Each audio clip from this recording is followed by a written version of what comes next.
In this video, I'm going to share the top things to consider when choosing a dance studio for your child or for yourself.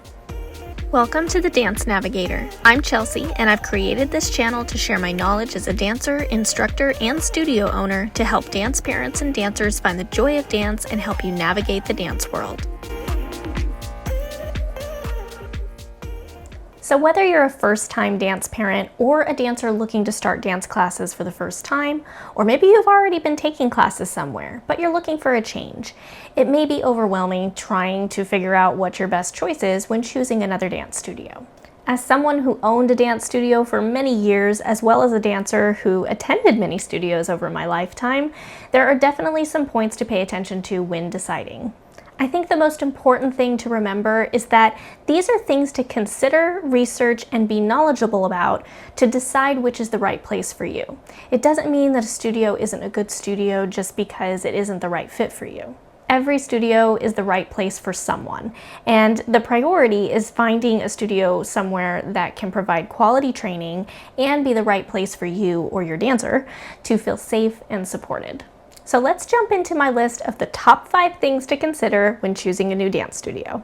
Number 5, location. Now I think this is the first thing that you have to really consider, because if we think of this list as sort of a filter to help you narrow down your choices, obviously you have to choose a studio that is within a commutable distance. Think about what your hours are that you're available to attend or drive your dancer to classes. How far can you actually make a commute?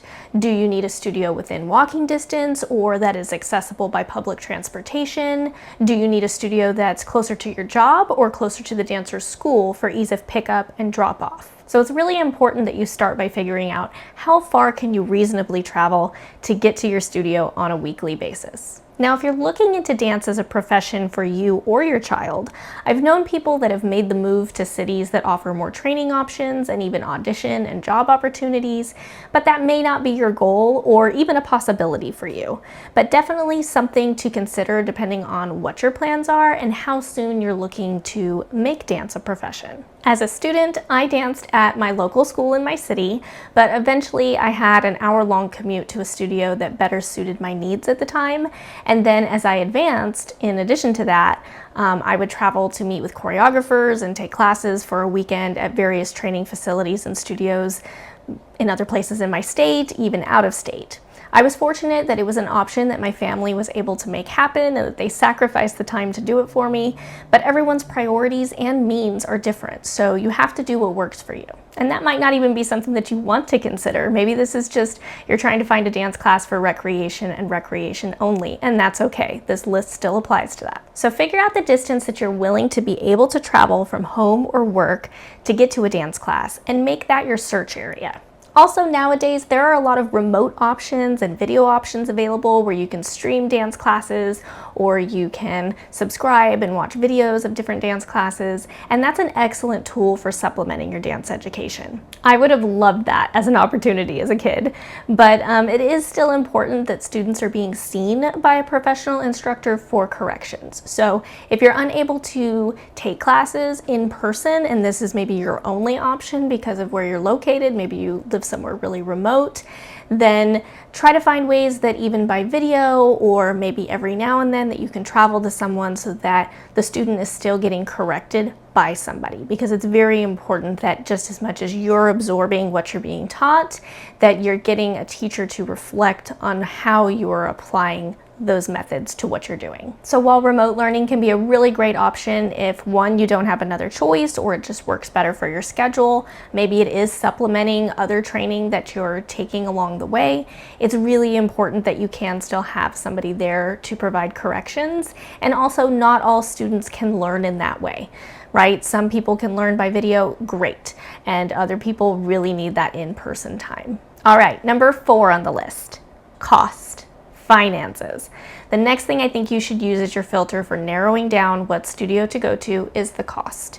You have to find somewhere that is affordable for you personally and that can offer what you need for that cost. So as much as I don't want to have to apply that as a filter for choosing your school, it is important. You have to be able to afford what you choose, and you can also look into different options for how to make it affordable, but it is a priority in making sure that you can consistently keep going to your classes and make that happen for you or your child. Now, dance classes can range in price greatly. So I'm not even going to talk about prices here or what they should or they shouldn't be charging.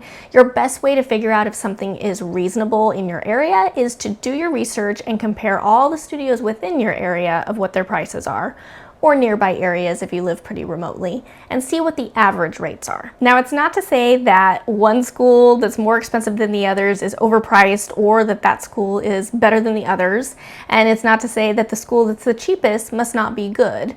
It just can give you an idea of what the going rates are in your community so you know if it is a reasonable rate to pay or not. Most studios charge monthly tuition, so you pay a certain rate each month to attend classes that you sign up for, most commonly once or twice a week, for that entire month.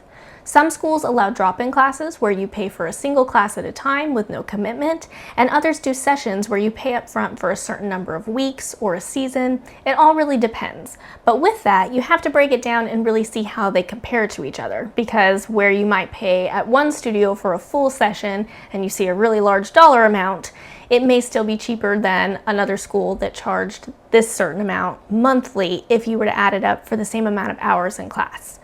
But again, don't make this your sole factor in choosing where you go based on who's most expensive, who is cheapest, because there's different reasons for different rates, even based off of what gets included in your tuition. What are some of the perks and things that happen at this studio versus that studio? Right now, it's more about filtering out affordability to make sure that it's something that you can personally finance. You should also learn about their options for payment. They can range from cash to automatic withdrawals, payment by credit card. Maybe you have to pay in person, maybe you have to pay online. It's all stuff that you inquire about so that you know it's a method of payment that you're comfortable making. I've known a lot of studios that require parents to do automatic payment, though they can cancel at any time, and others who still don't take credit cards and cash and checks, and it works fine for them. So if any method is more desirable for you, make sure that you know that before registering. And also, if you see some prices and they just don't work for your budget, sometimes schools or local community programs also offer scholarships where you can apply for your dancer to receive discounted or free tuition, or even be sponsored by someone who wishes to make a contribution to dance education. So if this is something that you need or want to have access to, find out from the studios that you're looking into if they offer any programs like that, because it could play a huge influence on your decision, and we want everybody to get to dance. Okay, moving on to number 3, education and quality of staff. Now, this is a big one. Whether you're looking to enroll an advanced teenager into hours of classes or your little preschooler into their first creative movement class, the education and quality of their teacher is equally important. You want a teacher who understands how the body works, someone who practices safe and healthy training methods both mentally and physically, someone who understands the development and growth of the age group that they're teaching, who can adapt to different learning styles, and of course someone with a proper working knowledge of the content that they are teaching. And if you're in the United States, it's important to note that there isn't technically a requirement for any sort of degree or certification to teach dance in a private facility. This is why you have to do your research. There isn't anything governing someone from not teaching dance if they want to, unless there are specific requirements by the organization who hired them, or at a local level if any licensing or certification is required. So for example, you may be able to teach at a local dance studio if the owner is fine with you having no degree or certification and they just like the quality of your teaching, but you may not be able to teach in a public school without having a degree in dance or in education. With that being said, some of my most amazing teachers never had a degree in dance. Their experience and knowledge from so many years of teaching provided excellent training. However, it's important to find teachers who show an effort to stay up to date with practices in dance education and who focus on education in teaching. Therefore, being able to show certifications or degrees in their efforts to do these things are great when you're searching for a dance teacher. But every teacher's journey in training may be different, and because there's no definite qualification that is required, you have to really look into that to see what efforts did they make as a teacher to become a better teacher. And something to remember is that a great dancer does not necessarily make a great teacher. And it works the other way around. A great teacher may not always be the best dancer, but maybe they know how to explain it to someone to become their best self as a dancer. But someone can also be both. Focus on finding teachers prioritizing their learning so that they can pass that knowledge on to their students. So bottom line, all teachers may get to their level and quality of teaching in a different way. It might not be the same path for every dance teacher because of the lack of structural requirement that we have, at least here in the USA, for dance training. But it doesn't mean that you don't have some amazing teachers that all take different paths to get there. So you have to do your research, you have to look into how good they are, witness them in class. But if you're completely unfamiliar with dance and you can't tell, is this person good or not, that's where the certifications and degrees do come in handy to know that at least they do have some approval by an authority in this art form that they did a good job. That basically they know what they're doing, they have the knowledge to pass on to your student. But it is still important to make sure that they are good for your student. Also, find out about their assistant teacher program if they have one. Often students will have opportunities to become assistant teachers at the studio as they advance. I got my start that way too. But you want to be aware how they go about this system so that you don't end up enrolling in a class taught by a student assistant each week. You want to make sure that you do have that qualified teacher in your dancer or your own class every single week, and that you don't end up in a class that's constantly taught by a student. All right, moving on to number 2, and this is about the facility and the flooring. Now, aside from making sure that the studio space is clean and safe, you may not be thinking about looking at the floors, but for dance training, that is a huge priority for dancers of all ages and levels. Now, ideally, a dance studio should have what we call a sprung, raised, or floating floor.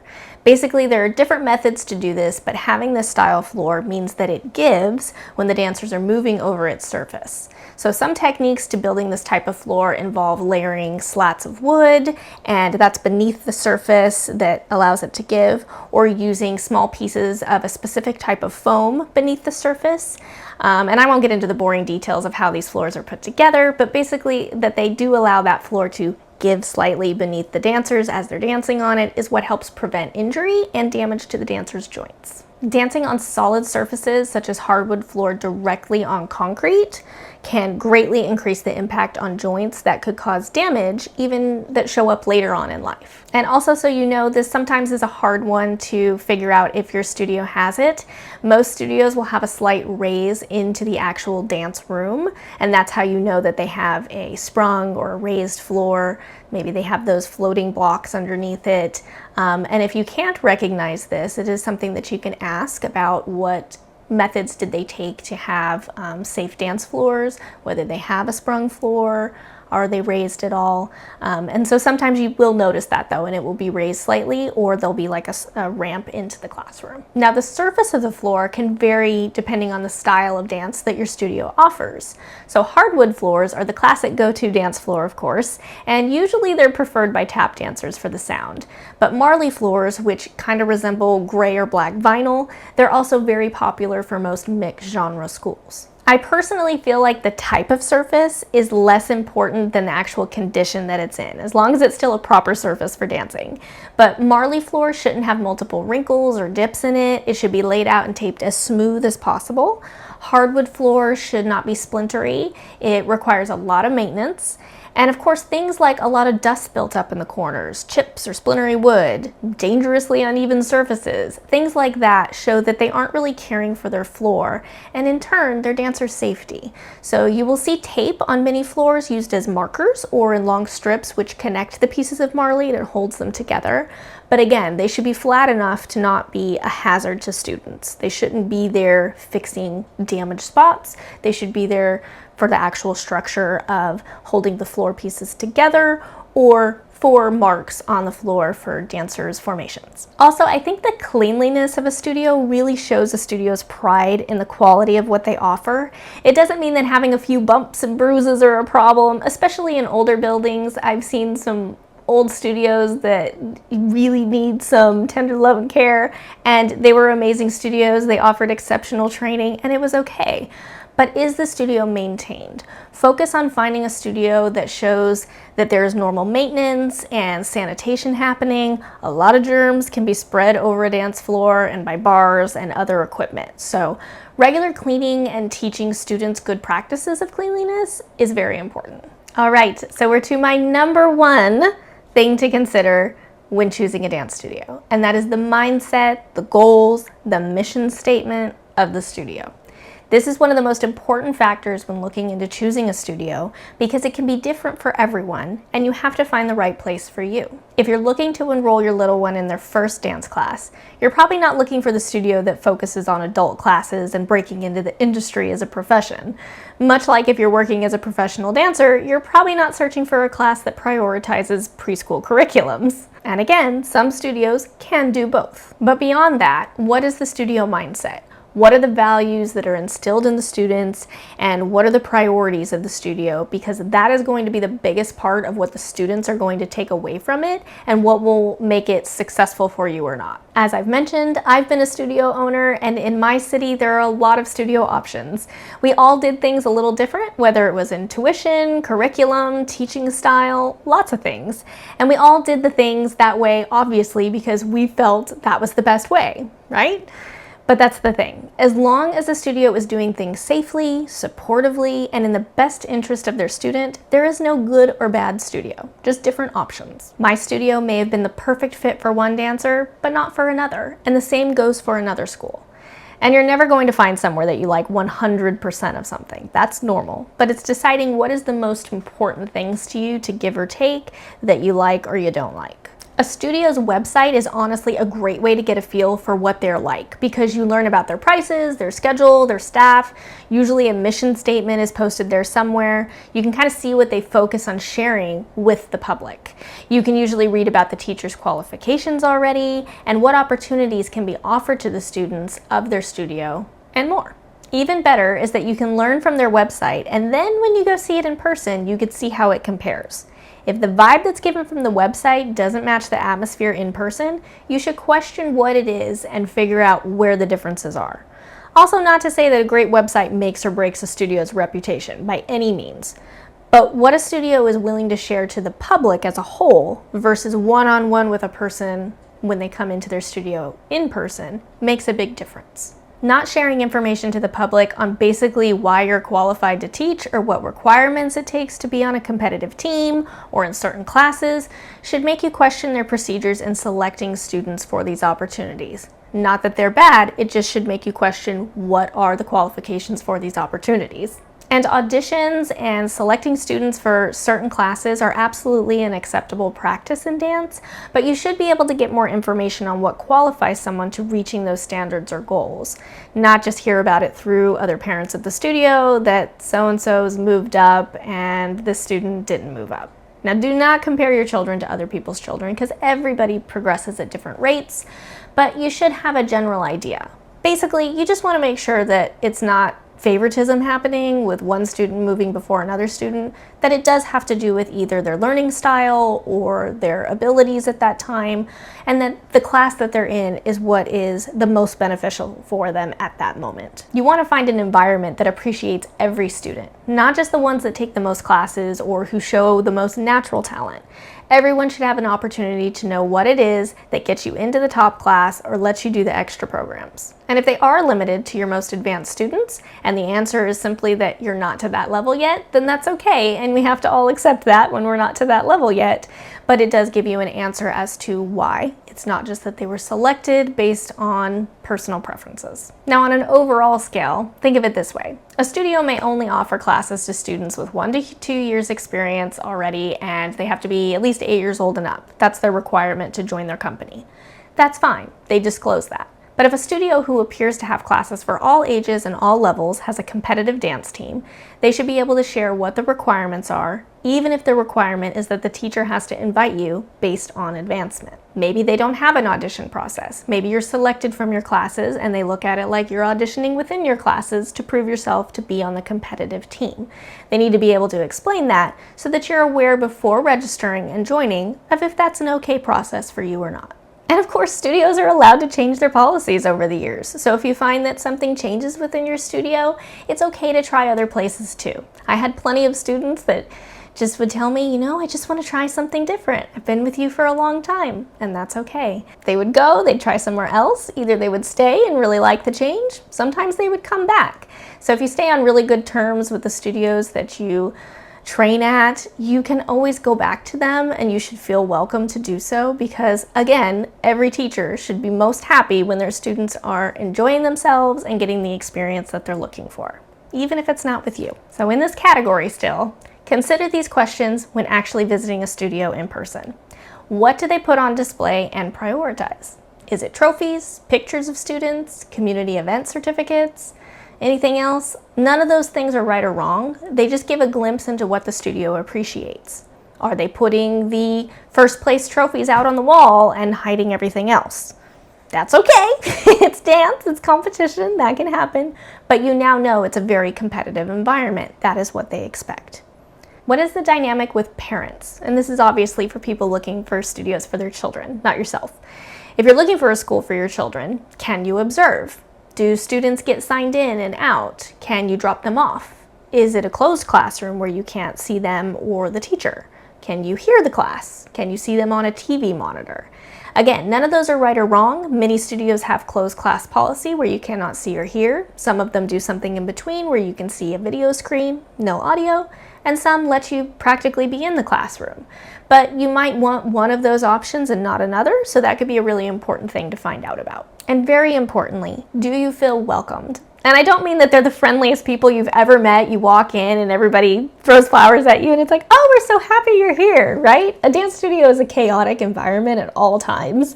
And being friendly and welcoming can be expressed differently in different places by different people.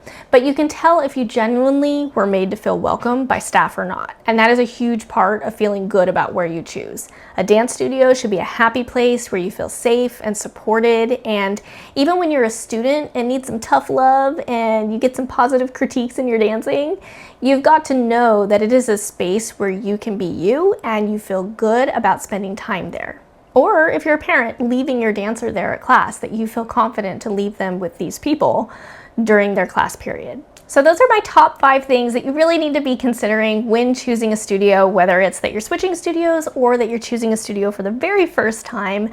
I know it's a lot to think about, but it's also stuff that it puts it in your hands to find the right place for you. And you can balance out and juggle what are the things that you're okay with dealing with, what are the things that you are not, what are the things that sound really interesting to you and you think that would be the spot for you.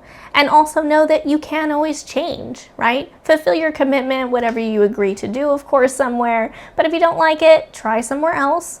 Maybe you end up going back to where you started, maybe you don't.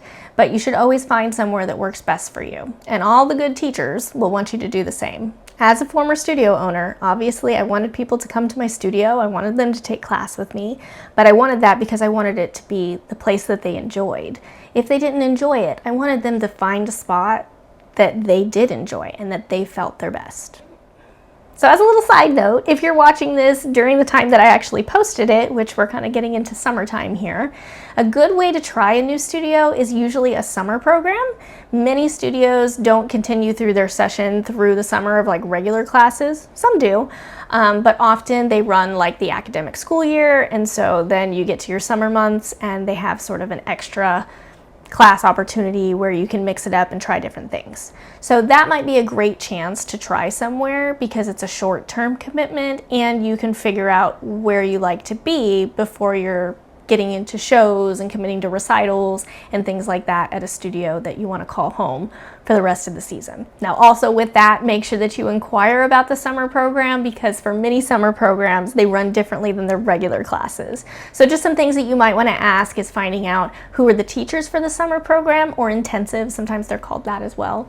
Are they the teachers that teach here at the studio, or do you bring in guest teachers? Because obviously if they're bringing in guest teachers, you're not really gonna get a feel for the studio because it's not the teachers you're gonna be taking from. Is the program geared to more advanced or beginner students, depending on what the student level is that you're going into a class with? So you want to be aware of, is this going to be around the level that I would be taking a class or not? And of course, just is it structured similar to their classes, or is this different? I know when I offered a summer program, during my regular season had very structured classes, but then my summer program was like, wear what you want and we're gonna come in and it's all about fun. So it was a change from what my season was in a regular class time of year. So you'd want to know that going into a summer program so that you know what to expect. If you go into a summer program and everything's relaxed and you enjoy that, and then you sign up and it's a very disciplined program, that may not be what you're looking for, or the other way around. So just inquire about that if you're looking into summer programs, and don't be afraid to ask the staff questions like that, so that you know getting into it if it's something that you can compare to their regular classes at their studio. All right, well, I hope this was some information that could be really helpful for you. And of course, good luck on your dance journey, whether you're a new dancer starting out, and don't be scared off by all this information. I want it to be there to help you.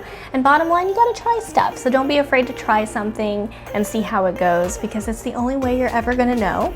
And no matter what class you ever take, even if you like it, you don't like it, it was a learning experience, right? I've learned something from every class that I've enjoyed, but I've also learned something from every class I didn't enjoy.